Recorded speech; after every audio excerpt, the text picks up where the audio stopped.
దయచేసి 2 విషయాలు మీరు బాగా గుర్తుపెట్టుకోండి. మద్యం తాగడం మానేయండి. గుట్కాలు ఎవరైనా తినే అలవాటు ఉంటే మానేయండి. మీకోసం ఇంట్లో భార్య పిల్లలు ఉన్నారు, వాళ్ళు మర్చిపోకండి.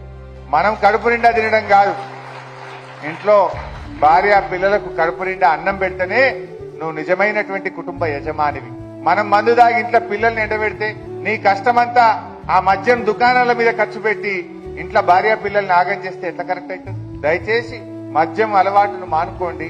గుట్కాలు తిని మీ ఆరోగ్యాన్ని దెబ్బతీసుకోకండి. వీలైతే ఇంట్లో నుంచి టిఫిన్ డబ్బా తెచ్చుకోండి. ఆ హోటల్లో పొన్న ఆడిన ఛాయలు తాగి, ఆ పాన్లు తిని, సిగరెట్లు తాగి, ఆ మిర్చీలు తిని, అవన్నీ ఆ నూనెలు కూడా మంచివి కావు.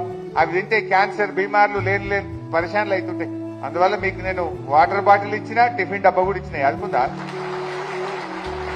వాటర్ బాటిల్లో ఇంట్లో నీళ్లు నింపుకోండి, టిఫిన్ డబ్బాలో ఇంత సర్ది కట్టుకొని ఇంత మధ్యాహ్నం టైం దొరికినా చెట్టు కింద ఆపుకొని మీ ఇంటి భోజనం తింటే మీరు ఆరోగ్యంగా ఉంటారు, డబ్బు కూడా వృధా కాకుండా ఉంటారు. మన ఇల్లు మనమే బాగు చేసుకోవాలి, ఎవడో వచ్చి చెయ్యడు.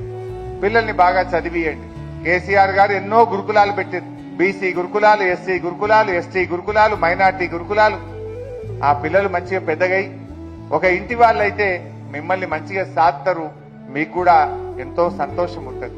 మీ పిల్లలు ఒక మంచి ఇంజనీర్ అయి, డాక్టర్ అయి మీకంటే మంచిగా బతకాలని ఆలోచన చేయండి.